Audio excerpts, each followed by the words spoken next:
listening to the 40 Thrive Podcast, the show created for women 40 and beyond, ready to shake things up. And now, your host, Jackie McDougall. Welcome back to another episode of 40 Thrive. I'm so happy you're here. Let me ask you this. Have you subscribed to 40 Thrive yet? If you haven't, hit that subscribe, favorite, or follow button, depending on where you listen. You will never have to search for the show again. It'll just be automatically updated. It's a win-win. And did you hear? You can now join us for 40 Thrive Live. That's right. Once a month, you'll have an opportunity to join other 40 Thrive listeners for a live interactive podcast recording. We just did one this past weekend. It was incredible. You'll actually get to hear that episode next week. But if you want to join us live for the next one, go to the show notes for more information. You can find that at 40thrive.com/episode 90. All right. So if you're a woman who's excited to see what's next, maybe make a pivot in your career, or even, dare I say, put yourself out there, today's guest can help you big time. Juju Hook helps PrimeTime women, that's us, build brands. Juju is a consultant, coach, and a speaker. For more than a quarter century, she developed brand strategy for corporations. Today, through online programs, live events, and one-to-one coaching, Juju motivates, inspires, and educates primetime women in topics related to business, life, and relationships. Juju is also the author of Hot Flashes, Carpools, and Dirty Martinis, the quintessential guide for turning midlife into primetime. In this episode, we talk breakthrough breakdowns. Oh yeah, that's a thing. 6 lies we've come to believe about aging and the 50-hour rule. So much more. It's a great, great conversation. And here's the thing. Once you get to know Juju a little bit, you will definitely want to know more, like how to work with her. She's got 2 huge things happening that I want to share with you before we get started. Number 1, she's got this free live 90-minute masterclass happening January 27th. You will answer questions like, how do I build a presence? How do I build a platform? How do I get people to listen to me? Can I shift from maybe a brick and mortar to go online, or use what you already know to do something that totally lights you up? How can I get my unsupportive partners, friends, family on board with my dream of more? She is an expert in this area. And these are conversations that not many people are having about midlife, and you get on the inside completely free. So check out her masterclass. I do link to it in the show notes at 40thrive.com/episode 90. Or you're ready to up your game. You're like, bring it on. You're meant for great things and ready to take the leap toward it. Juju is hosting a 3-day interactive online experience called PrimeTime PROSPER.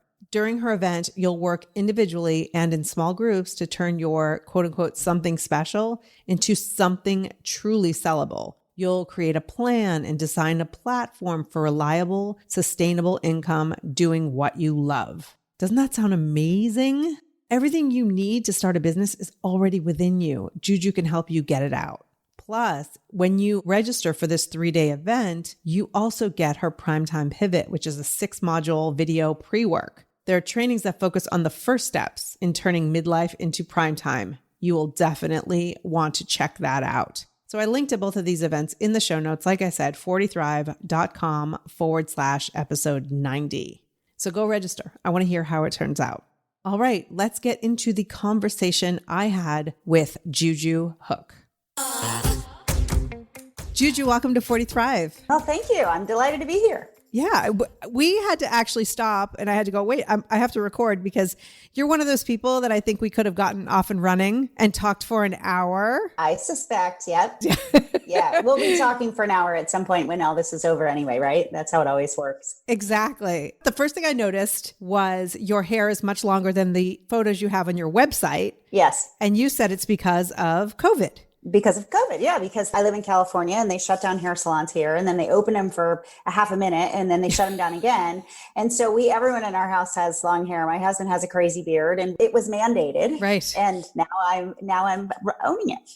Excellent. And then when I complimented your hair, you said when you cut it, this is the juice right here. Yeah, right. So I cut my hair some years ago and I had really long, curly, kind of rock and roll hair. Love it. And I cut it off and I cut it really short. First, I cut him into a little bob. And at that point, my son was, I don't know, he must have been 11 or 12.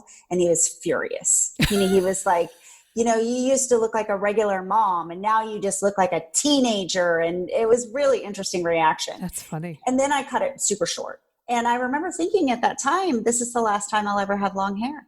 And I think I just sort of bought into this, what I call the lie of impropriety, right? In the moment, like women of a certain age don't have long hair, which is just total nonsense, right? It's just BS. It's crazy. Does that happen to you a lot? Because I noticed that where I'm like, oh, the rule is, it's kind of like it used to be white after Labor Day. Yes. And now it's like all the things that you're not allowed to do if you're over 40 or over 50, they're such crap. Well, they really are. And I think the thing I buy into more, that because I really try to fight this, right? And I wrote a book about this. So you think that I wouldn't be falling into it. Right. But what I fall into more are things that are perceived as problems, right? Like the anti-aging industry, they talk about our problem areas. And it's not a problem that I'm 54.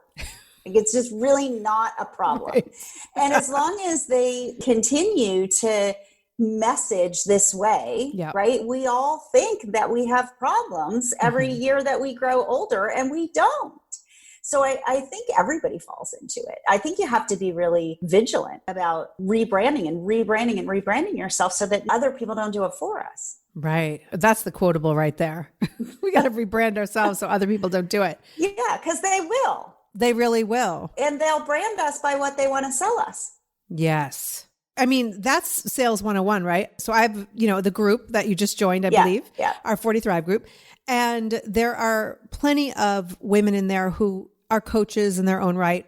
And I see them come in and say, like, what's your problem when it comes to working out? Like, why aren't you working out? Or what do you think is your biggest, like, they basically are following some sort of online human who has taught them to trigger all the issues, pain points, right? Which is a terrible thing to, I've been in marketing my whole life. Same. And I've been taught this too, right? You got to get into people's pain.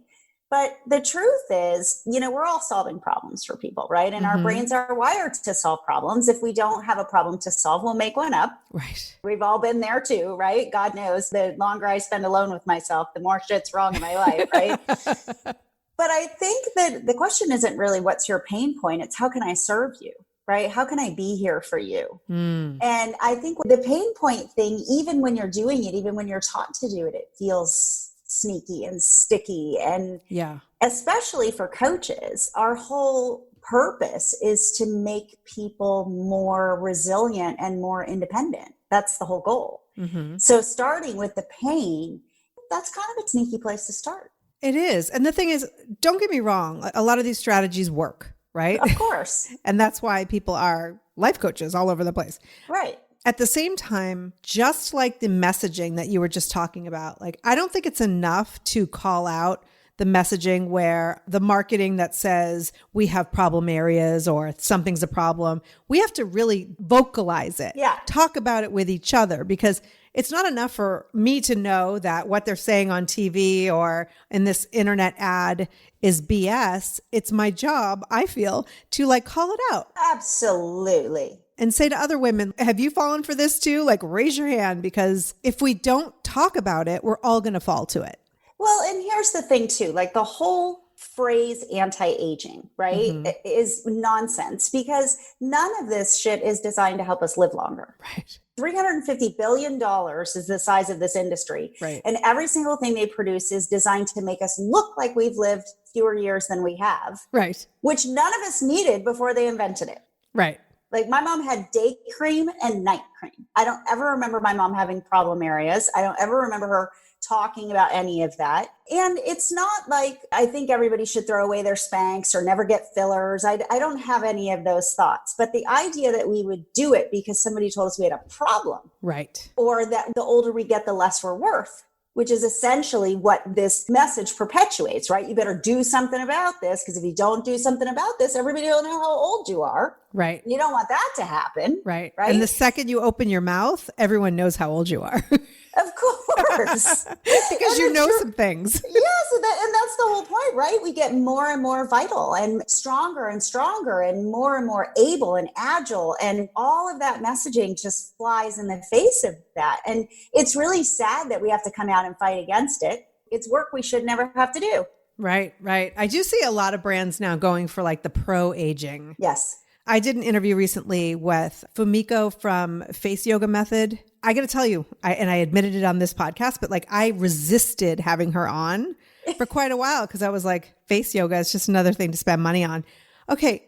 It makes perfect sense. Like we do yoga for our bodies. I know you're like certified in yoga. So you right? I am. Yeah. So you care about yoga. I do. But so she's doing this yoga for your face. And I'm like, if you can tone up your body, like that makes sense. So that to me, she calls it pro aging. She's just like, hey, have a healthy face. Of course. Get more collagen and make it plumper and yeah, embrace it. Make the most of it. Right. Be pro-aging. Anti-aging is like being anti-green grass or anti-blue sky. Like it is a thing. Right. How can you be against it? And everybody has it. Yeah. Everybody's doing it. Anti-aging is death. It really is. It really is, until somebody discovers a thing that's going to make us live longer, right? And I do think that there are people who are really dedicated to this idea of being as healthy and as vibrant as we can so we can live as long as we can. Yes. But I don't think they're calling that anti-aging. And I don't think they're focusing on problems. Right?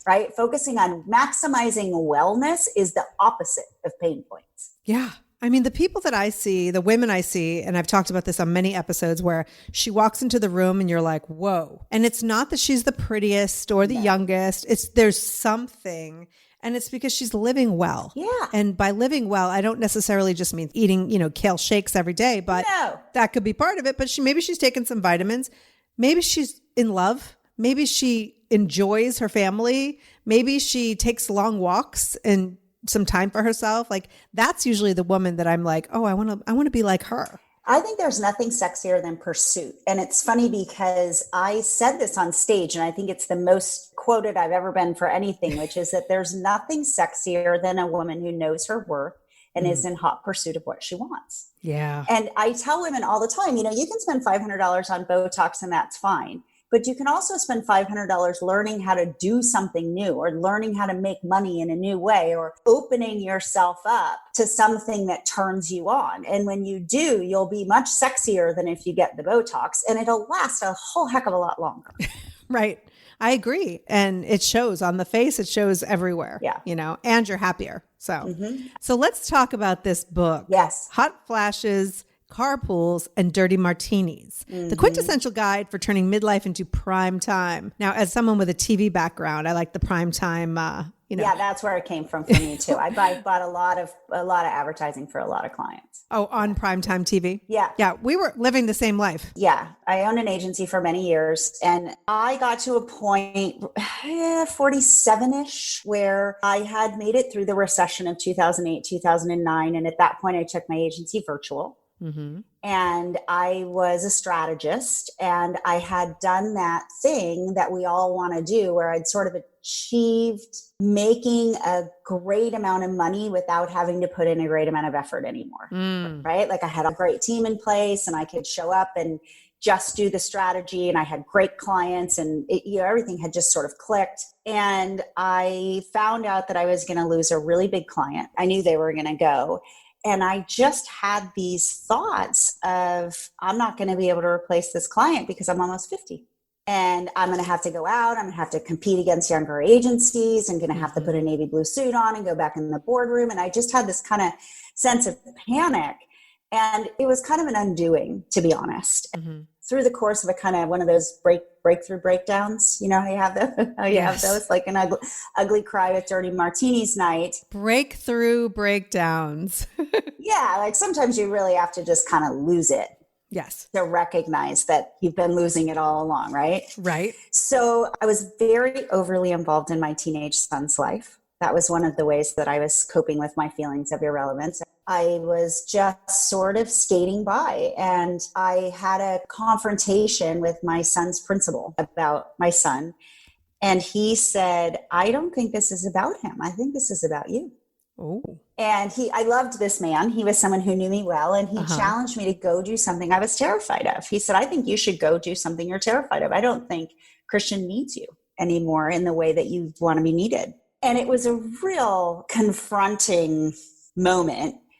But it led me to the realization that I'd never really given myself a chance, that I had designed a whole life writing, which I was really good at, but writing words for other people. Like the number of words I've written about anti-lock brakes or individual retirement accounts or just, nonsense, right? Then I realized I had something to say. It was the first time. And I thought, if I don't do this now, I'm never going to do it. And this is it. This is my 8 to 11 time slot, right? I'm ready. I'm as smart as I've ever been. I'm as experienced as I've ever been. I have something to say. Yep. And it just kind of sent me on a journey. And so I talked to, I don't know how many midlife women in preparation for the book. And that's where I ended up. Wow. And so it's a variety of stories that people told you, or? Yes. I link to the book in the show notes, and I ordered my own copy, but it hasn't arrived. Amazon has failed me this year, but that's a whole different podcast episode. I'll send you a copy. Thanks. It's 6 lies that we have come to believe about aging. The lie of irrelevance, the lie of impropriety, which we just talked about, the lie of diminishing capacity. Like I talk to women who have this belief, literally, like that they're like light bulbs. You can turn me on so many times, but now I'm older and I'm, these kinds of things that we believe. And so I introduce the lies, but I also talk about 3 math problems that women have issues with. Equations. My thoughts equal truth, which is false. Absolute BS. Yeah. Right? Like your thoughts are not truth. They're just happenings, like a door slamming or lightning striking. Don't believe them, right? And my feelings equal facts, which is also real problematic. Yep. It's like the cousin of thoughts equal truth. Yeah. All related, right? Really vicious cycle. And my past is a reliable predictor of my future. And I think once we realize that none of those things are true, and then on top of it, we recognize that we're literally being fed messaging that forms our thoughts and our feelings and our understanding of what the future is going to look like. I introduced a lot of the primetime women in my own life, my mom, my best friend, women who I love that really stepped into primetime in different ways. Right. And so it's just sort of an inside look into my experience around it. And it was really well received. I mean, women really liked it. It set me off on a whole new life. I walked away from my agency and I help only primetime women build brands. And it's just a beautiful way to spend the day. Yeah. And it's fantastic. And first it was the book, and then it was like the whole life shift. Yeah. And so I think so many women, they've got the Post-its on the wall and they're trying to map out the whole life shift. Yeah. And not just doing that first step, taking that first step with a book, and a book is a big deal. Don't get me wrong. It was a big deal. But you didn't map out the rest of your life in this book. No, in fact, it was really interesting. I learned a really valuable lesson after the book because my thought was that I was going to start over. Right. In fact, I told my husband, I don't want to do this agency thing anymore. Right. Which is, his jaw drops because I was doing a really great job at it. And he said, well, what do you think you want to do? And I said, I think I want to be a motivational speaker. And he said, well, what does that look like? And I said, I don't know. And he said, how long do you think it will take you to replace the income that you have now? And I said, if you give me 5 years, I think I can figure it out. And I did. That was my thought. I don't know where that came from, but that's what I thought. And so after I wrote the book, I went and joined a collective of women to speak, to learn to speak, right? And to get on stages and to talk about this concept of primetime. And what happened was I was in this kind of sisterhood, and everyone was writing these sort of TED style talks. And there were a whole bunch of women that were really struggling writing their talk because they didn't understand their brands. And so I ended up participating in this way in the group of, well, let's figure out your messaging and let's da-da-da-da-da, right? And from that, it became really apparent that I wasn't starting over at all. Right. I was just pivoting. I was just applying my mastery in a new way. And I think so many women in midlife need that. Yeah. We need to contribute on a different level or in a different way. And we don't have to start over. We can take all the stuff that we know, right, and deliver it in a different way. And so, I had to do the book first. You have to go through stuff and try it on, right? Figure it out as you go. Exactly. Like we sit here trying to plan, map it all out, and you have to just kind of jump. You do. And try something. But, just real quick to your other point, if I hear the word reinvention, and I apologize if it's in any of your stuff, but like reinvention to me is starting over. It's like you're starting from scratch. Yeah. To me, it's more about innovation. Yeah, I don't really promote reinvention. I promote new forms of delivery. I promote a pivot. Yeah. Really, because Yeah. most of the time when we're sick of something or we're over something, we're not over the mastery that we've created, the skill set that we have. Exactly. We're over the way we spend our day or the people that we spend it with or the activities that we're doing, right? And everything that I needed to know to create strategy for AutoNation is the same thing I need to know to create strategy with PrimeTime Women. But before, I spent my day leading creative teams and, having corporate meetings. And now I spend my day talking to my girlfriends all day. Right? About the same things, though, about how to put themselves out there. Yeah, I didn't reinvent myself. I didn't go out and learn something new. I didn't become someone different. I just decided, I made a conscious choice about how I wanted to spend my day. Right. I look at the same thing with my TV background. 25 plus years in TV. Now I'm teaching podcasting, I'm coaching, creatively and putting themselves out there. But it's not that it's necessarily reinvention, it's innovation. It's like, oh, what does the marketplace require now that feels good with who I am now? Yes. And how do I want to contribute? Yeah. The other thing I think that's a real issue for women around the problem thing is menopause.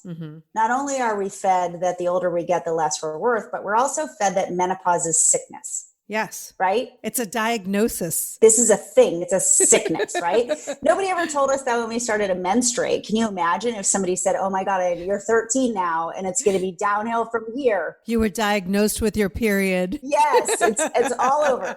So, but I think one of the things that really happens when our bodies stop needing to mother, whether or not we have kids, because we're all mothering stuff our whole lives, right? Whether or not we ever have kids, is that we feel this call to contribute. And it's that call to contribute in different ways. Like maybe we want to contribute to the community or to society or to politics or to charity or to a specific group of people. And it's that call to contribution that really allows the innovation or the pivot, right? It's like, how do I take all of this stuff that I'm good at now and contribute to the world in a way that turns me on? And that, when you watch women do that, it's just really a powerful thing. I always joke that if you really need to solve a problem, you call a 50-year-old woman. Like if you have to bury a body, you would never call a 30-year-old man. You would call a 50-year-old woman. You'd be like, I'm in trouble. I need you to keep a secret. I need you to help me, but figure this out. Right. And so we know. Just for the record, no bodies were harmed in the making of this podcast episode. Everything's okay. That's right. Everyone's good. But you're right. You're right. We are. And I say that all the time. I mean, if you listen to one episode of this, like I believe midlife is a superpower. Totally. We talk about invisibility, like it's something that we came into, but yet if you ask someone like, which superpower would you like to have? Speed, flight or invisibility. Yet we become 50 and we're like, oh, I'm invisible. It's like, dude, you've been calling that your superpower all this time. Use it. Well, and you know what? I don't feel invisible at all. No. I feel prettier than I've ever been. Yeah. Well, you are gorgeous. And well, thank you. And I can tell you, I didn't feel gorgeous when I was 25. Yeah. And I didn't feel gorgeous when I was 35. Yeah. Something happened to me in midlife where I just decided I was going to do whatever it took to feel gorgeous. And I don't know. Do you know who Elizabeth Foxen Duke is? I don't think so. So she'd be a great woman to have on your show. She's an amazing coach. And when I first started coaching, I followed her. And she essentially has programs where she talks to women who are crazy around food and just in different ways, right? Who have issues around food. Yes, I have heard of her. Now I'm connecting it. The program that I first signed up for, the headline said, how not to eat cake really, really fast standing up at your counter while no one's watching. And I was like, oh my God, that's me, right? Like there's a pain point right there. It was one of those real sort of sell them what they want and then give them what they need things. Yes. And I can remember getting behind the paywall and she asked this question, what would happen if you never lost any weight, but you just felt really great about the size that you are? And that was such a foreign concept to me. I couldn't even wrap my head around it. And by the time I was done and really had come to embrace the health in any size movement and really understood what it meant, not to, I don't always love my body, but it's my body. Right. And I'm going to rock it. It's the only one we get. Yeah. And I wouldn't have done that, 15 years ago. And I know women say that they feel invisible and that they walk into a room and nobody looks. And I think that's back to what you and I were talking about earlier. It's back to how you carry yourself in the room. And if you think you're hot shit, everybody else will think you're hot shit too. Yeah. It's just how it works. Have you ever had one of those days where you feel like you're looking good and you walk into a restaurant and you notice that people notice? People look at you, yes. And you know that you're not the prettiest person or the skinniest person or whatever, the ist person. But for some reason, you're like, I think I feel good and people are taking notice. That happens to me now more often than it ever did when I was young. Yeah. And I think when you do that, when you decide you're going to show up in that way, you give all these other women permission to do it. Yeah. Right? Because we're much worse to each other sometimes than men are to us, in terms of being competitive and catty and all this kind of stuff. Like I just did a photo shoot for a launch that I did on Black Friday, and the photographer was just amazing. And she was a primetime woman too. Through the whole shoot, she just made me feel like $1 million. She just set it all up to make me feel as pretty and powerful as she could. And then when the pictures came back, I'm as big as I've ever been. Mm-hmm. I don't wear a small size. Before the shoot, she sent me a thing with sample outfits and said, your pictures aren't going to look good unless you wear clothes that really fit. So I wore tight clothes. Mm-hmm. And the pictures came out and I put them up on Facebook and I put them in the launch and people were like, wow, you are wearing that dress, right? And I would have not done that. Had she not told me to do that, I wouldn't have done it. And I think people don't notice size. Yeah. People aren't attracted to size. In fact, I don't think there's any such thing as normative attractive, right? This is another kind of line of BS that we believe that there's attractive people and there's unattractive people. And that's not true. Attraction's singular. Right. Interesting. And so you don't have to be attractive. You just have to show yourself completely so the people who are attracted to your type can decide that they want you. Right. Right? As if you're covering it up or hiding it or disliking it or trying to fix it, which is what we're doing all the time, right? Trying to fix ourselves. Absolutely. And the same thing goes for when you share your voice. For sure. If you're not committed to showing up as yourself, people can feel it. Even if they don't understand that they're hearing it, they feel it. I think one thing that I've learned about women, and this is something I work with a lot of women on, is that where voice is concerned, we don't always know how to show up as ourselves because we haven't always had a platform for voice. Yeah. So one of the things that I work with women on is how to understand what's your essence of influence, right? Like what's a natural way for you to show up? Like I have women that I work with who it's very natural for them to show up as scientists. They want to present data. They feel confident doing that. And I have women I work with who want to show up as reporters. They don't really want to be the expert. They want to go find the experts and talk about it. And so I think when you really dig and find what's your natural essence of influence, then you can stay in your voice. Right. But a lot of women have not had a platform for voice their whole life. And most of us were told at some point that we were too big, not to take up so much space, right? Oh, yeah. Extra. When I was young, I can remember my mom saying to me, I'd be playing with my girlfriends or with my brothers. My mom would say, you are the only one I can hear.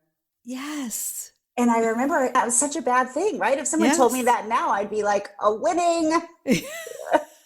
I'd be telling the other women to speak up. Yeah, I trained my whole life for this. Yeah. So I don't think it's natural for women to step into voice and high visibility. Yeah. Well, I mean, it's strange because I am a podcast coach, but I don't believe that every woman should start a podcast. I don't believe that every woman's voice is the same. No, I don't think so either. Like that you should be public with your voice. For example, like we order takeout every Friday night. And so I say, if you're a woman who orders takeout every Friday night with your family and not once have you ever put in your vote for what you want to eat dinner. Yes, totally. That could be finding your voice. Yes. I have women who tell me that they got divorced, and when they got divorced, they discovered what they like to eat. Yeah, it's crazy. Is that crazy? It goes back to that, like the Runaway Bride movie, where she ate the eggs of basically the guys that she was with.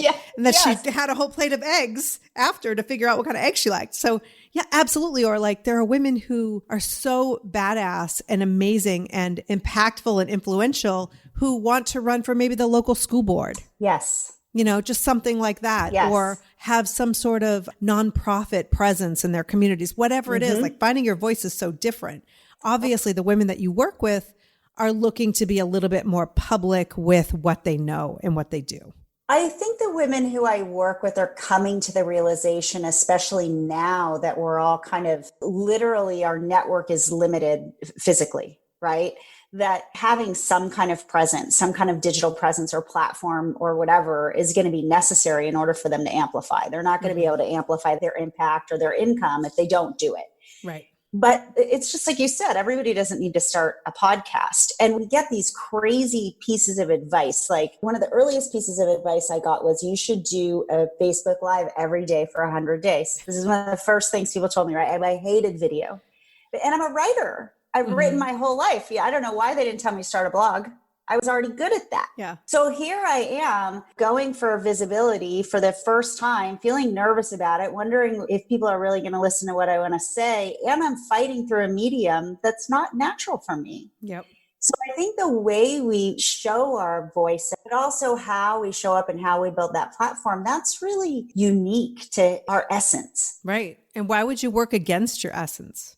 Totally. And all of these things are just tactics, and everybody's selling a tactic. Yes. Right. And if you don't have a strategy, then you don't know what tactics to use. So this kind of throw it against the wall and see what sticks stuff around the tactics is a lot of the times the reason women don't succeed at these things is because they don't make them their own. They're afraid to wiggle with it. Right. I bet you I did 50 webinars before I ever sold anything live. Yeah, they're hard. They're hard. And what happened for me is that I needed a feedback loop. Yes. Like I really feed off the energy of the people who are in front of me. When you do a webinar, there's no one in front of you. Yeah. So I would get 35, 40 minutes in and these thoughts in my head would be like, oh my God, no one's listening to me anymore. I'm wasting their time. Yeah. They're all, painting their nails and And they could feel that. Yep. And then I asked someone to interview me through my podcast. And as soon as I did, everything changed. Amazing. Because I needed that loop. I needed to see the eyes and have the head nod and all of that. And I think there's not a lot of that going on in terms of women owning it, rocking what's theirs, to rock. Totally. I did a webinar one time. The thing is, if you're not familiar with this whole world, so one of the things in the 40 Thrive group, I gave them a poll of like what kind of content they're looking for. Yeah. And a lot of like entrepreneurship, creative cash flow is at the top. Yep. And so I'm bringing more episodes like this. This is perfect. Yep. So if you're not familiar, a webinar is oftentimes used to get people in for free, and then you kind of upsell them into something bigger. And if they're impressed with your webinar skills, like with what you've offered them, yes, and they're like, wow, this is pretty valuable. Sure, I want to be in. So it depends on whose webinar you're going to follow. A lot of them are just sales where I'm like, you gave me nothing. Right. But I purposely in my webinar try to help a person either understand that yes, I do want to start a podcast, or maybe podcasting isn't for me, because I don't necessarily want to work with that person who's like, nah, because it's harder work. Yeah, you have to keep reselling it after you sell it, right? Yeah, I don't want your money if you don't want to do this, because it makes my job really icky and uncomfortable. And so I don't want to do that. But I did a webinar, and a lot of people want the replay after. They don't show up live necessarily. Yes. Guess how many people I had on live? How many? I'll help you out. 0. Oh, I've had that. I had 0 people on live. This was a couple of years ago. Thankfully, it hasn't happened since. But it was a couple of years ago. I only had one option, was to do the webinar. Yes. I had to continue to do the webinar even though nobody was there, because people want the replay. Yes. So did you pretend that people were there? Oh, I totally pretended people were there. I was answering questions from like Megan in Omaha, and I was making shit up all day, every day. Yep. Yep. I've been there. And again, yes, it's a sales tactic, but also the way I designed it, it had valuable content. I instead changed it to a challenge where people come into the Facebook group and I do a little 30 minutes a day for 5 days or whatever. Yeah. That was much better because you could see who's there. You got to find what works best for you in everything you do. And I think you have to recognize that it's a series of actions and course corrections. Like we were talking earlier about confidence, and confidence comes in an action loop, right? Like you can't really be confident until you take action. Yep. But you feel like you can't take action until you're confident. So you have to do this one little piece. And we have this understanding of everything in terms of pass fail, like, oh, I did it and I failed. And then you see all these people who are talking about failing forward or fail as fast as you can. And I think really what it is you take an action and then you learn and then you course correct and you act and you learn and you course correct. I'm not great with data. I'm an intuitive. Yeah. I don't mean I'm an intuitive in the way You're not an a psychic? intuitive really is. I'm not a psychic. No. But I trust my intuition more than I do data. Same. My husband says just because I ignore facts doesn't mean that they don't really exist. So I love him. So when I got into internet marketing, it's all conversion driven. It's all data driven. Yeah. And that was really hard for me because I didn't understand the conversion. So I had to get help with that part. But I think you have to make it your own. Yeah. I took Amy Porterfield's. Yeah. Webinars that convert or something. And here I'm 25 years in marketing. Like if Amy Porterfield can do it, surely I can do it, right? Yeah. This is what I thought foolishly. And I was so sure that I was going to have all these calls that I had my nephew, who's a salesperson, and my best friend who sells cars come to my house. Okay. It's for backup. Standing by. Operators are standing by. I had a meat and cheese platter for them. Okay. Nothing. Crickets. Nothing, right? They still tease me about it. They're like, oh, are you going to get a meat and cheese platter? So I think you have to recognize you act and then you course correct and you act and you course correct. And that's the way it goes. That's how the pivot goes, right? Totally. And I think that there are so many people who are afraid of getting it wrong. Yes. And, I've been in that boat that you're so afraid to get it wrong that you don't do it at all. Yes. You can have all the map in the world, but if you don't show up and be willing to make mistakes, what's the point? Yeah. And I think we get really caught up. Like I do an intensive with women over a year. And I had a woman last year who said, well, I sent out these emails and they didn't work. Right. So in her mind, she had sort of launched. And now what was she supposed to do? Now everyone can see that she failed. I said, well, what percentage of people open the email? And she's like, well, I have a list of 2,000 people so far and 10% of the people open the email. And I go, okay, that's 200 people. Why don't we rename the email and send it to the 1,800 who didn't open it? Right? They have no idea what happened in that email. They didn't even open it. Right. And the same way with you doing a webinar to 0 people. There was nobody there to see you mess up. Right. So you just do it again. You just keep doing it until you figure it out. Yes. And we can do that because we're middle-aged women and we've been through way harder things than that. Well, that's exactly right. I see so many women starting businesses or, moving their business online. I mean, 2020 has changed so many things. Yeah. Most often, the women who are most fearful have been through so much shit. Oh my gosh, way harder stuff. Right? And when have you ever done anything hard and gotten it right the first time? Right. It's like if you said to someone, here, I'm going to give you a piano lesson. And at the end, you'll play a song. Everyone would know that was nonsense, right? Right. But somebody says, I'm going to teach you how to do a webinar, and you have this expectation that at the end of it, you're going to be Amy Porterfield. Yeah. It doesn't work that way. Yeah. Even Amy Porterfield wasn't Amy Porterfield. I had her, actually, I'll link to the episode in the show notes. She's an online marketing guru, and she teaches people how to make online courses and all that good stuff. I had Amy on the show months and months ago. And she didn't start off as Amy Porterfield. No, of course not. Of course not. The reason you have something to teach people is because you paid the beginner's tax. Right. Right? You went through it. Yes. But one of the things that drives me crazy with other people who are out there, they're like, I have failed and failed and failed. And now I'm going to teach you the 5 secrets to massive success. And like those point. Yeah, 5 secrets may be really valuable. But at the same time, it was the blood, the sweat, the tears, the mistakes, the failures, all of that got them where they are. Yeah. Not just those 5 secrets. No, and I think this secrets thing is really interesting. And I have women all the time who tell me they need to do things. They're engaging in activities. And I'll say, why are you doing that? How's that working for you? Right? Yeah. And they don't know why they're doing it. They're doing it because someone told them that's what they're supposed to do. Yes. And so I think this understanding around reliable, sustainable income comes from systems, and systems are built from little pieces that we validate that they work. Right? So now I know I can get a lead because I validated this will work. People will sign up. Right? And now that I've got the lead, can I get them to listen to me? Right? And if they'll listen to me for a half hour, then can I make a cogent sales pitch? And when I learn to make a cogent sales pitch, can I get them on the telephone? Right? Can I have a discovery call? And when we nail each one of these little things through trial, course correction, we can build a system that we can rely on. But if we don't do all of that, it's just a crapshoot. Yeah, you're right. And what's interesting, what's really standing out for me is that you're trying out each step. Yeah.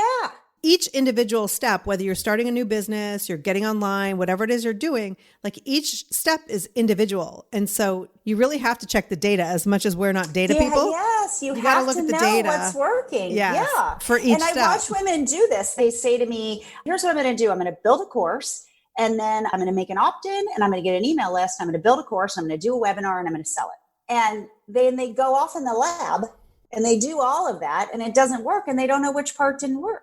Right. I mean, you don't know if you have a course that no one wants to buy, or you just don't know how to make a sales pitch, or you have no idea. Right. So each part we have to test, and we have to be resilient enough to say, I don't know how to do this. Right. But I've mastered all of these things.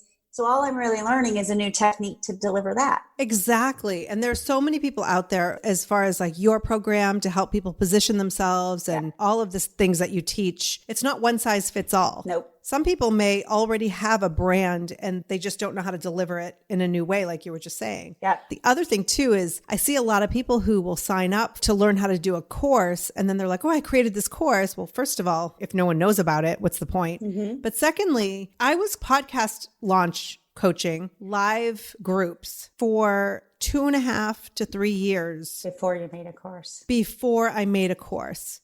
Because real live people who are like, I don't understand what you're saying. Yeah. Or I get that, but what I really struggle with is this. Like, you need that feedback so you can create a course that responds to what real people. Yeah, if you're solving a real problem, then people will pay for it, right? Like this is really at the core of having a business. Can I solve a specific problem for a specific group of people that they're willing to pay for? Exactly. When we nail that, it's that simple, right? So now I know. Yep. Okay, now I've got a proven concept. Yep. Okay, then the question becomes, how do I sell it?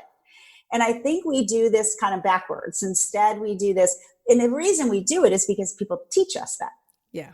They say, Thursday, I lived in my mom's basement. And Wednesday, I have a mansion and a yacht because I made an online course about how to jump rope, right? If you know how to jump rope or you have an amazing skill, you can make an online course and you'll be rich by Wednesday too, right? Yes. This is what they tell us. Yes. And all of the truth is missing. Mm-hmm. So just like the anti-aging stuff, right? When you recognize this is how the message is structured, this is what these people want from me. There's nuggets in here. There's learning to do, but expectations are out of whack. I believe almost anyone can create a course or some sort of online workshop or something. Agreed. And monetize it. Especially a midlife woman. Yes. I was recently talking to a woman. She actually did my painting and she does furniture. She takes old pieces of furniture that she's found at thrift stores and stuff. And, you see a lot of people doing it. Yep. I have a couple of pieces in my office that I did myself and I would not be selling those. Let's just say. You're not going to make an online course about it? Yeah, no. But I had a conversation with her and I said, do a Zoom workshop. Yep. Give people the list of materials that they need, have them buy it. First of all, it's affiliate, so she makes a little bit of money off of that. And then how many weeks do you need? Is it 4 weeks every Saturday at 3 p.m. Eastern? Mm-hmm. And maybe you only want 5 people to start because you want to be able to see the work that they're doing. Mm-hmm. But do it live like that. Yes. And at some point, you can then put it onto online modules that you just sell the course. Yep. It's so hot right now, the painting old furniture. Well, because people don't have anything to do, right? We're all stuck in our houses with nothing to do. I bought a paint by number. My son laughed out loud at me. He's like, what is that? I'm like, was don't it Garfield laugh at me. or something? I don't have anything to do. Was it an upside down cat that's hanging there? And I never did it. I rolled it right back up and it was a nice idea when I ordered it. And then when I got it, I knew I'm not going to do this. Oh, it's a nice Christmas present. Yes. But I think this idea of sort of having a beta group is a really safe idea. And I had a lot of women in my immersion program do that. I had a woman who actually was an intuitive, a clairvoyant. Yeah. But she was also a trauma therapist for 25 years. And she didn't want to be a trauma therapist anymore. It really took a lot out of her. And so it was really interesting during COVID that we had all these powerful women in leadership positions who were all relying on data because we've been taught to rely on data and not our intuition. And all of a sudden they have no data. Mm-hmm. So she was able to kind of move in and do a beta group and say, hey, let me teach you how to use your intuition when you have no data available. And it was really great because she had a small group. Women had an opportunity to tell her, this is what I'm struggling with. This is what's expected of me. This is where I'm really getting tripped up. And because she created it as she went, she didn't have all these crazy expectations of herself. The women didn't have all these crazy expectations. She was honest about what she was going to do, and her credentials were there. They bought because of her credentials. We all, we have the credentials, but it's all that formatty kind of stuff where we pass, fail, rate ourselves. And I don't think that's necessary. It's sort of like when we went to college for art history, which I did not, but then, then the person gets into politics and they don't gel. I think some of us have background in a certain field and we're not really using that, but we keep holding on to that as if we need this past thing to make us valid in what we want to do. I think we're valid in a lot more things than we give ourselves credit for as well. Like this particular woman, it was really interesting because she was a clairvoyant first and she had gone to school for it. I mean, she had been trained as a clairvoyant. Oh, wow. And then over time, right, was essentially convinced that that wasn't a legitimate thing to be. So she became something legitimate, right? She went back, she got her master's degree, she became a psychotherapist. She started to deal with these trauma patients that really took a lot out of her. And when I first started working with her, that was the first question was, how much of this other side of myself do I want to show? Are people going to think it's wacky? Am I only going to be able to attract woo-woo people, right? And so we were around and around it. And then when COVID started, there was this immediate need for how do I use my intuition? And not the same as being a clairvoyant, right? Like I'm not going to teach you how to be a clairvoyant. Instead, I'm going to help you solve the problem you have with the mastery that I have. I'm going to take what I know and apply it to your problem. And I have another woman who's a 5th degree black belt and teaching kids martial arts her whole life. And she's just done with it. Yeah. And she was a woman who said, I'm going to begin again. And I was like, oh, you don't need to begin again. But you know how much stuff you know through this. So now she teaches women how to master their own energy. Wow. Really valuable, right? Like really stressed out, burnt out women who have anxiety, expectations really high, and all this stuff she learned and taught to kids. There's no new learning for her. It's just a new application, like you said, innovation. Yeah. Around what do I do with all the stuff I know? And now she's in a space where she's just loving every day. 60 days it took. That's awesome. And you're absolutely right. Like you have it inside you. Yes. It may not look the way you've been presenting it for all these years. And then you get caught up in the, well, I'm not credentialed as a coach. Right. Right? This is her thought. Right. I said, you've been coaching people, little people, forever. Like it's the only thing you're credentialed in. Right. Right? But she didn't see it that way. So I think sometimes we don't recognize that we're masters. Yeah. And she's literally a master. A master. Yes. Yes. Yeah. And most women, by the time we're 40, we've mastered a lot. Yes. We've just talked ourselves out of things. So I could talk to you all day. I have one more question.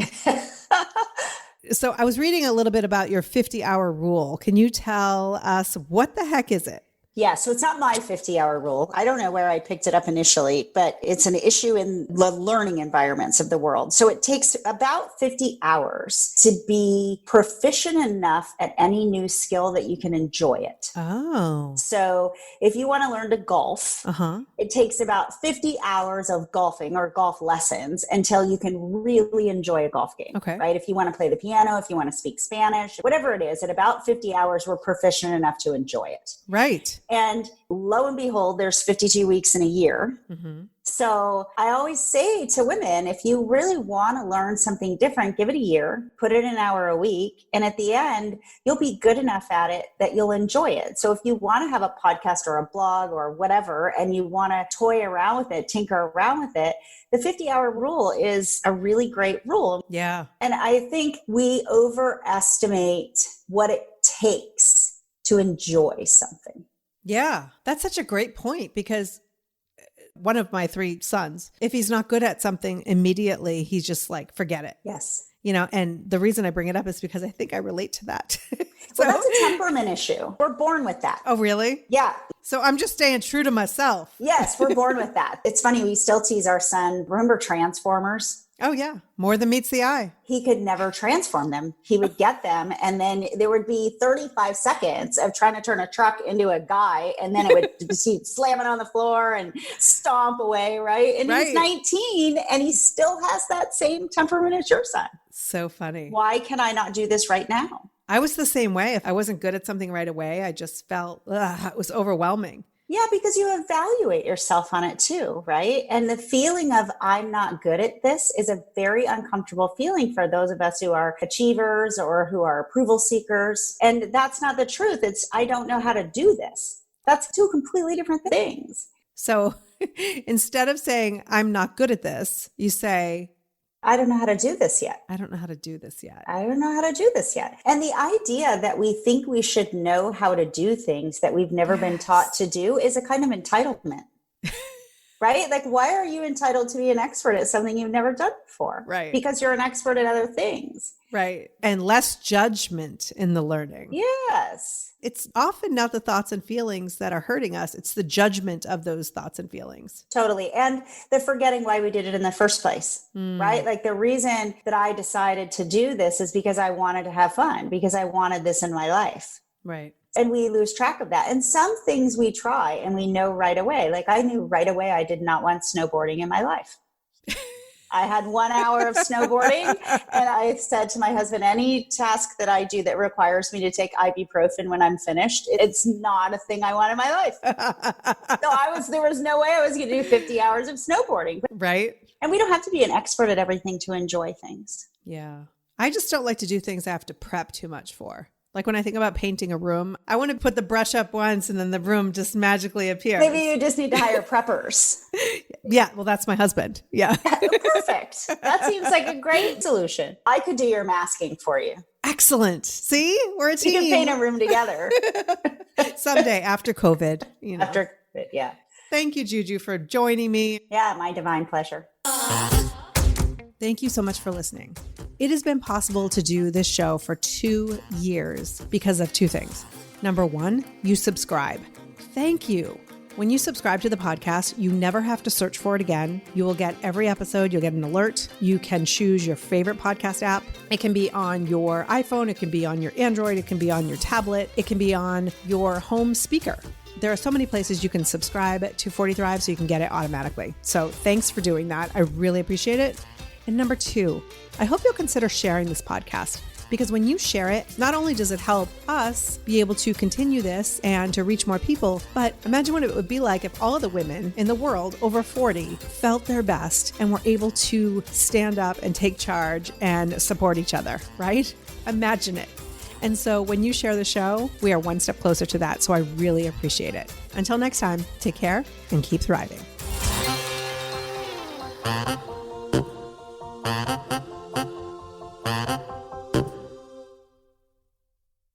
Spring has sprung, and with the change of seasons, sometimes comes an increase in vitality. If you're feeling in the mood for a little more personal time, may I suggest Coconut. Coconut is all about providing clean and natural ingredients when you're enjoying your most intimate moments, with or without a partner. Naturally safe products developed by people who are obsessed with quality. Get 15% off with promo code GROWNASS at grownasswoman.guide/Coconut. That's 15% off with promo code GROWNASS at grownasswoman.guide/Coconut.